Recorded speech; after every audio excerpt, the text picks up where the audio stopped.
Welcome to our channel.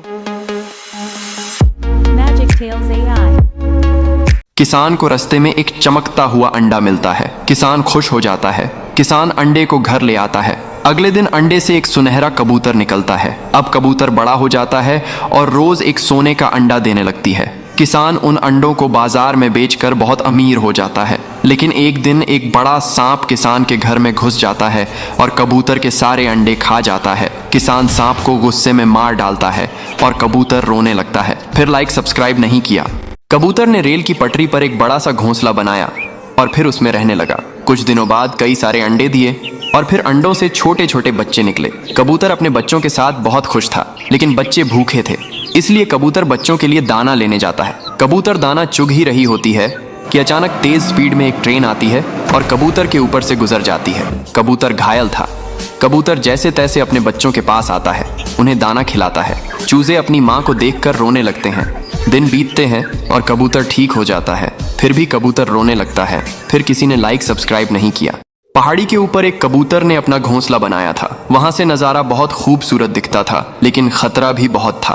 कुछ दिनों में कबूतर ने कई सारे अंडे दिए और कुछ समय बाद अंडों से प्यारे प्यारे 4 चूजे निकले। कबूतर अपने बच्चों को बहुत अधिक प्यार करता था। एक दिन कबूतर अपने बच्चों के लिए खाना लाने निकला, लेकिन बदकिस्मती से तभी 4 चूजे में से एक चूजा घोंसले से नीचे गिर जाता है। अब जब कबूतर वापसी आती है तो देखती है एक बच्चा कम है। फिर चूजे अपनी माँ को सारी बात बताते हैं। कबूतर अपने बच्चे को हर जगह ढूंढती है, लेकिन कुछ पता नहीं चलता है। फिर कबूतर रोने लगती है। फिर लाइक सब्सक्राइब नहीं किया। इस गरीब किसान के पास एक तोता होता है और इस दादी के पास भी एक कबूतर होता है। किसान का तोता बहुत सारे अंडे देता है। किसान खुशी से पागल हो जाते, लेकिन दादी का कबूतर अंडे नहीं देता तो दादी कबूतर को अंडे देने वाला दबा देती है। फिर एक दिन कबूतर बहुत सारे अंडे देने लगता है और दादी खुश हो जाती हैं और अंडों को बेचने होली के दिन निकल जाती हैं और दादी बहुत अमीर हो जाती है, जो फिर एक बड़ा फार्म खोल लेती है।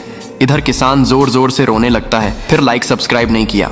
ये छोटी सी कबूतर बंद पड़ी, ट्रेन पर अपना घोंसला बना लेती है और फिर उसी में रहने लगती। फिर कुछ दिनों बाद अंडे देती है। फिर धीरे धीरे अंडों से बच्चे बाहर निकलने लगते हैं। कबूतर के बच्चे भूख से छी छी कर रहे होते हैं तो कबूतर खाना लेने जाती है। तभी अचानक ट्रेन रवाना हो जाती है। तेज स्पीड में चलती हुई ट्रेन एक बड़े पेड़ से टकरा जाती है, जिससे कबूतर का घोंसला नीचे गिर जाता है। कबूतर जब वापस आती है तो अपने बच्चे को देखकर रोने लगती है। फिर लाइक सब्सक्राइब नहीं किया। इस किसान के पास एक बड़ा कबूतर होता है जो हर दिन सोने के अंडों देती है। किसान अंडों को बाजार में बेचने जाता है। फिर किसान बाजार से एक और कबूतर खरीद कर ले आता है। फिर किसान के पास 2 कबूतर हो जाते हैं, लेकिन एक दिन काली कबूतर सोने के अंडे देने वाली कबूतर को मार देती है। ये देखकर किसान उदास हो जाता है और काली कबूतर को मार मार कर भगा देता है। फिर किसान रोने लगता है। फिर लाइक सब्सक्राइब नहीं किया। कबूतर बहुत सारे अंडे देती है और यहाँ मुर्गी भी अपनी झोपड़ी के पास बहुत सारे अंडे देती हैं। कुछ दिनों बाद अंडों से छोटे छोटे बच्चे निकलते हैं। एक दिन मुर्गी और कबूतर पानी लेने नदी के किनारे जाते हैं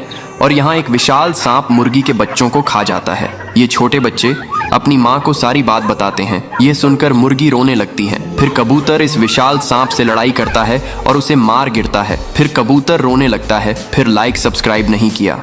किसान के पास एक मुर्गी थी जो सिर्फ एक अंडा देती थी। किसान मुर्गी से और अधिक अंडे चाहता था, तो मुर्गी को इंजेक्शन लगाता है और मुर्गी अब बहुत सारे अंडे देने लगी और मुर्गी आसमान में उड़ जाती है। बादलों पर बैठकर ढेरों अंडे देती है। गांव अंडों से भर गया। शहर में भी अंडों की बारिश हो गई। लोग परेशान हो गए। तभी रेस्क्यू टीम आकर मुर्गी को पकड़ लेती है और फिर डॉक्टर मुर्गी का इलाज करते हैं। मुर्गी ठीक हो जाती है। फिर रोने लगती है। फिर लाइक सब्सक्राइब नहीं किया। ये बड़ा कबूतर रेल की पुरानी पटरी पर एक सेब का पेड़ लगाता है और रोज उसे पानी देता है। पेड़ धीरे धीरे बड़ा होने लगता है और पेड़ पर सेब लगने लगते हैं। लेकिन एक दिन उसी पटरी पर एक ट्रेन आ जाती है। कबूतर ट्रेन को रोकने की बहुत कोशिश करता है, लेकिन ट्रेन पेड़ से टकरा जाती है। लेकिन कुछ दिनों बाद वही पेड़ फिर से उगने लगता है और फल आ जाते हैं, लेकिन कबूतर फिर भी रोने लगता है। फिर लाइक सब्सक्राइब नहीं किया। ये कबूतर एक ट्रेन की पटरी पर अमरूद का पेड़ लगाती है। फिर उसे हर दिन पानी देती है और धीरे धीरे पौधा बड़ा होने लगता है और उसमें अमरूद के फल लगने लगते हैं। लेकिन एक दिन अचानक से उसी पटरी पर ट्रेन आ जाती है। कबूतर ट्रेन को रोकने की कोशिश करती है, लेकिन ट्रेन की पेड़ से टक्कर हो जाती है। लेकिन आगे दिन उसमें एक नया पौधा निकलता है, लेकिन कबूतर फिर भी रोने लगती है। फिर लाइक सब्सक्राइब नहीं किया। Like, comment, share. And don't forget to subscribe.